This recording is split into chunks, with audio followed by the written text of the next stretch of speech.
Good morning on this Friday. We are excited about the weekend, though the weekend's going to be a little chilly. Maybe it's one of those weekends where you stay indoors and just stay nice and cozy. And if you are going out, you just got to dress right for it. Make sure you're wearing all those extra layers and the heavy coat and all the gear that's covering up your skin too, to avoid frostbite concerns. This is our view in Devil's Lake. Traffic starting to pick up this morning as the morning goes on. And this is an area where some of our lowest wind chills are occurring. So if you're hitting the road today, be ready for that extreme cold, the dangerous cold that could get you into some trouble if you have some car issues along your way. So we've got caution lights for you for today, and we'll have these caution lights for you throughout the stretch of this cold outbreak that we are experiencing here in the valley. So again, be ready for the chill. And there are some places with a little blowing and drifting snow. I'll show you that in a second. So wind chills down into that dangerous range. Our lowest numbers are around Devil's Lake and north.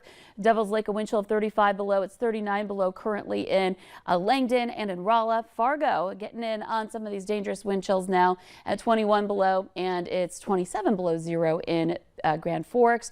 And temperatures, everybody now in the valley has dropped below zero. Fargo has now seen our first sub-zero temperature of the season. We're currently at 3 below zero, some double digits below in the east and in the west in some spots. So a cold morning everywhere.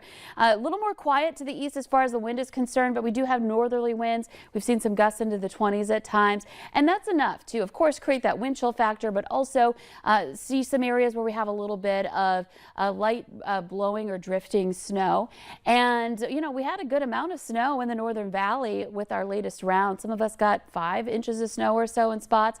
And so some of that's getting blown around. Mahnomen, Bemidji, back over to Crookston and Cavalier, all in that 2 to 3 mile range for visibility. So not terrible, not like the blizzard conditions we had yesterday in spots, but still affecting us in some areas. And I want to show you some of our DOT cams. You can see the St. Vincent area. This is in that northwestern corner of Minnesota in Kitson County. We've got some snow streaking by the camera view. A little farther south in the Donaldson area, also seeing some blowing snow by the camera as well. So just know that this might bring down your visibility slightly. It might lead to some slick spots on the road in addition to what's already there. So radar satellite looking pretty quiet for us, but let's take a look at that storm system I was mentioning.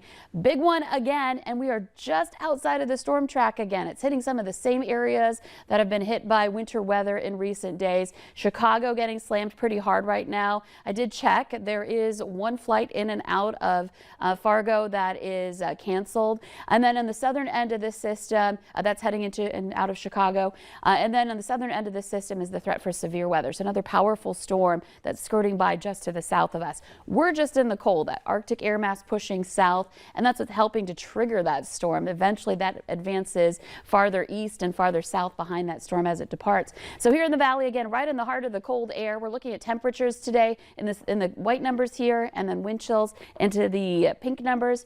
Temperatures are going to be climbing above zero into the afternoon. We'll see some numbers ranging from around 6 in Fargo to around 2 in Grand Forks. Where we may stay below zero is up in the Devil's Lake area. And looking at some wind chills this afternoon and evening into the 20s below. Now let's take a quick look at what we can expect tonight and into tomorrow. The wind picks up. We're going to see those gusts into the 20s to even some low 30s by tomorrow morning. And then tomorrow morning, I know there's a lot going on this map, but you can see the blue here indicating where we're seeing some of those scattered snow showers.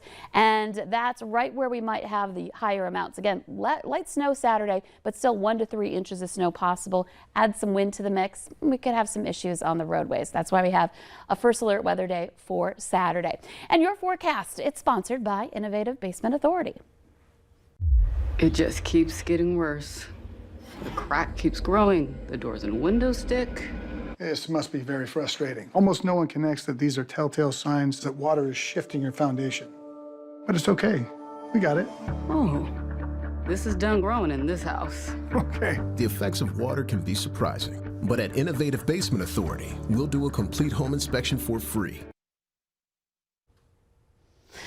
Hello again. Looking at some temperatures today that do climb above zero, not by much, but we do warm up slightly during the daytime hours. And then a first alert weekend Saturday, watching for that chance for some snow in the morning hours especially. And then heading into Sunday, we'll have temperatures that are below zero. So looking at some numbers that are some of the coldest of this Arctic outbreak. Heading into the holiday, if you have Monday off for MLK Day, well, it's going to be cold as well. Looking at some wind that will lead to wind chills that are in that dangerous range continuing on to start next week. The second half of next week and into the weekend, those temperatures do moderate. We're not looking at a big heat wave or anything, but I think a lot of people will be thankful for seeing double digits above zero in the forecast. It'll feel a little more tolerable, I feel. Yeah. You're stepping outside and you won't immediately have your face freeze at that point. Because it is that way right now, unfortunately. Definitely feels like that. Thank you, Lisa.